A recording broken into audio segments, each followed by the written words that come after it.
আসসালামু আলাইকুম প্রিয় দর্শক। খুব মজার একটি বিষয়। হবিগঞ্জ ৪ থেকে তাহিরি দাঁড়াচ্ছেন এবং ওনার কোটিপতি তাহিরির নিজের ৩১ ভরি স্বর্ণ থাকলেও স্ত্রীর নামে কোনো কিছুই নেই। মানে তাহিরির ৩১ ভরি স্বর্ণ আছে কিন্তু স্ত্রীর না। হবিগঞ্জ ৪ আসনে বাংলাদেশ ইসলামী ফ্রন্টের প্রার্থী মোহাম্মদ গিয়াসউদ্দিন তাহিরের বার্ষিক আয়ের প্রধান উৎস ব্যবসা, কৃষি এবং ব্যাংক আমানতের সুদ।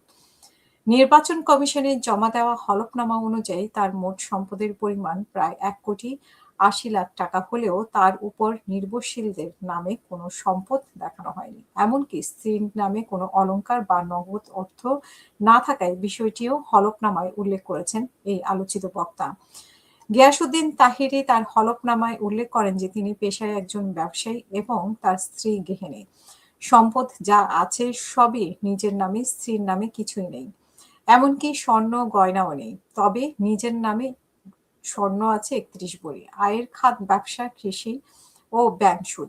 স্থাবর অস্থাবর মিলিয়ে তার সম্পদের পরিমাণ ১,৭৩,৮৯,৮৯২ টাকা। হলফনামায় আরো উল্লেখ করা হয় তাহিরের অবস্থান অস্থাবর সম্পদ হিসেবে কৃষিখাত থেকে বছরে আয় হয় ২৬,৪০০ টাকা এবং ব্যবসা থেকে ৭,৯১,০০০ আর ব্যাংক সুদ থেকে পান উনি ২২,৮৯২ টাকা। নগদ অর্থ আছে ৪১,২৮৬ টাকা। ব্যাংকে জমা আছে ৭,৬৩,৬০৬ টাকা। স্বর্ণ আছে ৩১ ভরি যার মূল্য ৬ লাখ টাকা।